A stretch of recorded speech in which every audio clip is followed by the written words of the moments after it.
prije nego što prelistamo šta ima novo, napišite mi koje aplikacije koristite, koga pratite i napišite ako vam je potrebna pomoć da vam olakšam koristiti te aplikacije.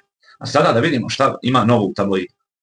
Na tabloidu Srbija danas naslov, citiram: "Bila sam srećna što smo zajedno. Danilo i Kodinović tražio od Nataše Bekvalac da ga više ne spominje. Pevačica progovorila o njihovom susretu." Završen citat. U istom naslovu piše kako je on tražio od nje da ga više ne spominje, a onda ona progovorila o njihovom susretu, znači spominjala ga. Jel može neko da mi objasni ovo? Nema veze. Ponovo tabloidi pišu kako je Mitrović ispunio ono što je najavio i evo kome je sada uručio otkaze na Pinku. Pročitam tekst, uopšte ne piše se ko je dobio otkaz, niti je ko dobio otkaz. Već se piše kako od sada bonuse, od iduće godine bonus plate će se raspoređivati prema zasluzi, ali nigdje ne pominje ovo ko je dobio otkaz. Ja pratim sve.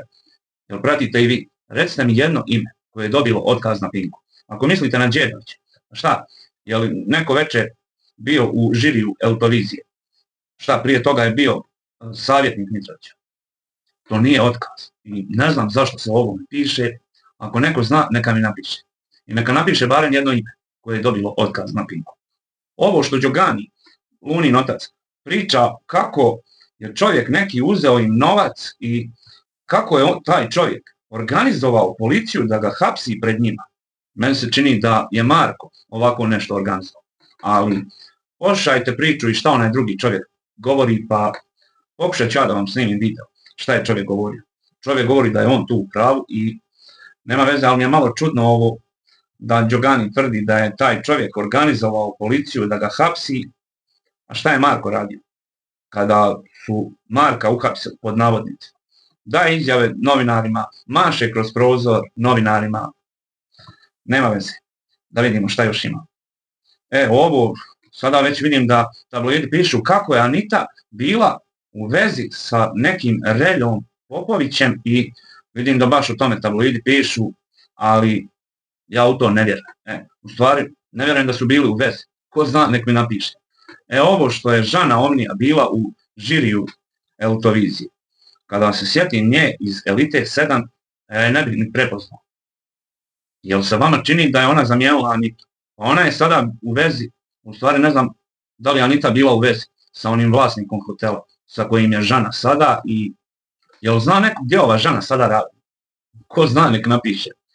Ali sada se oglasila i porodica Anitina i izjavila da bi Anitina majka izjavila kamo sreće da im je taj Relja bio zet. Ja ne znam ko je ovaj Relja, djelujem poznat, ali da li ovo nije ona kombinacija kao tetovka što je pominjala onog Albija ili Aneli onog svog. Pa oni sada treba da nazovu ovaj Relja, treba da nazove i da se dogovori sa nekim iz produkcije da ga Anita više ne pominje.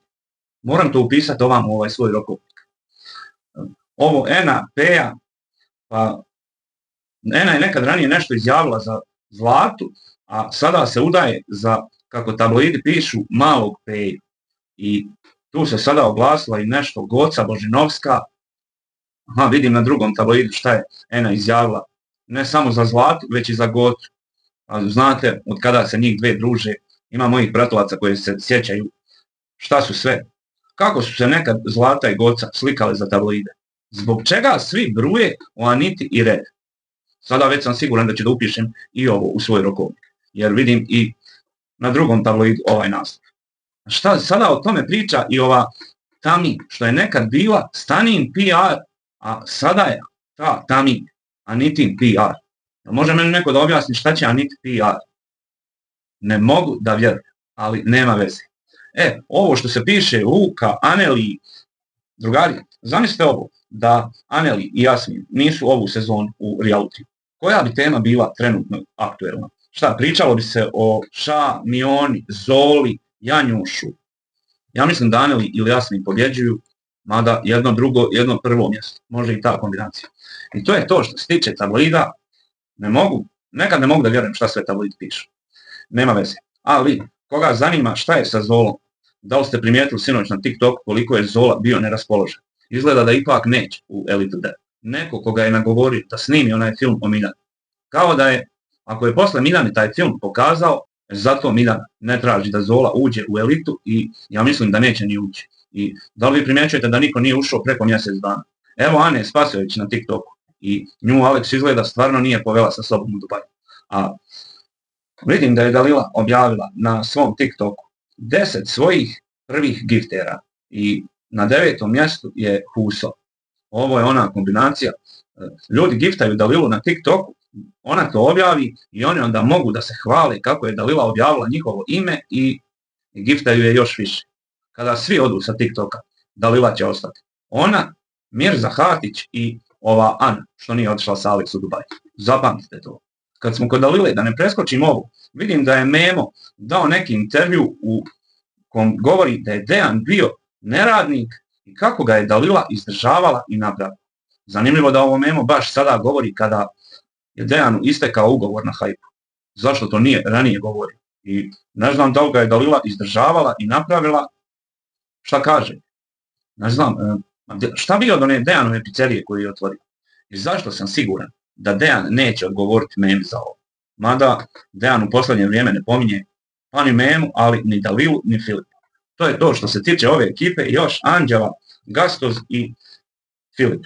Drugari, Anđela je objavila ponovno video na Instagramu i na TikToku, to znači očekujte Anđelu na TikToku, ali nikako mi neće biti jasno, u stvari jasno mi je, Poršelina je bila u pravu kada je govorila da, u stvari ne znam da li je Poršelina bila u pravu, ali očekujte li Anđelu na TikToku i da li se sjećate u onom videu koji je posljednji objavila, da se čuje kako kaže da je ne pitate zašto nema dečka.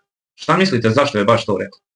Ja mislim da bi se samo o tome pričalo i tako sebe Anđela održava popularnost, očekujte Anđelu uskoro na TikToku, pa je pitajte sve što vas zanima, pa onda javite i na. A što se tiče Filipa i Alex, drugari, pa vidim ja i u komentarima, vidim i na Facebooku šta Filip objavljuje i šta ljudi pišu. Filip je izgleda baš ljut iz nekog razloga i zato ga i nije bilo preksinoć na TikToku, jer najavio je da će biti u live-u, Alex počela objavljivati one slike i njemu kao da je bilo neprijatno da bude na TikToku i ne znam, ali sam ovamo pročitao da vidim slike koje je Alex objavila i ovamo sam pročitao da ova njena torba košta 15.000 €. Primjećujem da u ovom hotelu nije neka gužva, znači da nema nešto turista ili je ona u nekom hotelu u kom nema mnogo gostiju. Ali može neko da nam odgovori od čega Alex gdje radi, pa ima ovako skupe stvari i može da ode u Dubai na odmah. Sada već sumnjam da li će Filip ući u elitu 9.